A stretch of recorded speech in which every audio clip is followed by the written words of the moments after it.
All right, welcome back. So it's probably been about an hour or so that if you've been following along with this, that we've sort of been knocking through things. So if you're not ready for a break yet, you're doing really well. If you've already taken a break or you're sort of making your way through this over a matter of a few days, that might be a better way to go about it because this is a lot to take in. But now we've got our website. So let's go to the front end of the website. Now we've got our website. We've got multiple products in there. We've tested all of this. Let's go back and change that. Just remember to change that back to a value that you actually wanted. We've got our cart working. We've tested all of that. Now I just want to show you where the orders go. So if you come down to WooCommerce and orders, you'll see this is all our orders. So let's delete that one. So this is the order that we just saw on the email, and if we click the order itself, you can see that's all done there. So here's where you start managing the order and managing the customers. So if you wanted to send a notification or an action, you could do so via here. So email invoice / order details to customer. So say if you had a customer ring up saying they didn't get that, you could just trigger that and hit update. You could also do things like change its status. So I guess this is a matter of a business process. But once you've set it out, if you're a small business and there's only a couple of you running this, once you've set it out, you just come back in here, hit completed, and you could hit update.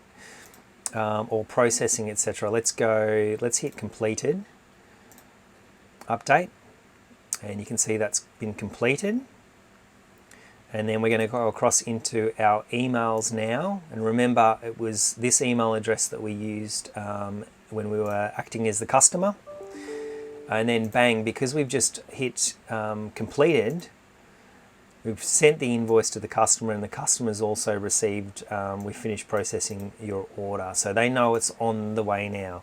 So all that was done was because we changed the status on this. And each of these statuses here maps back to, in settings, emails, maps back to one of these. So if you wanted to change one of them, you can always go in there and change that as well.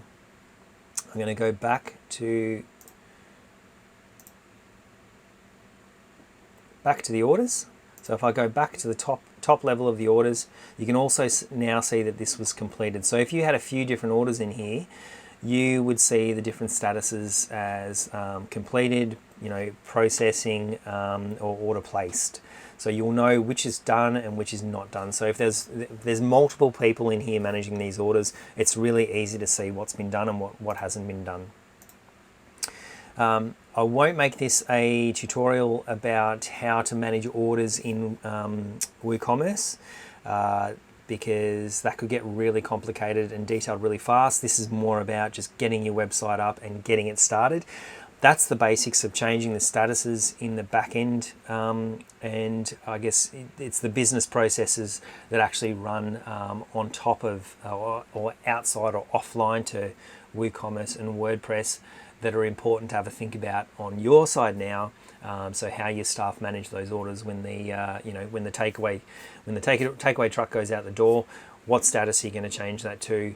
What's the email going to say when you change that status and hit update? What's the email to the customer going to say?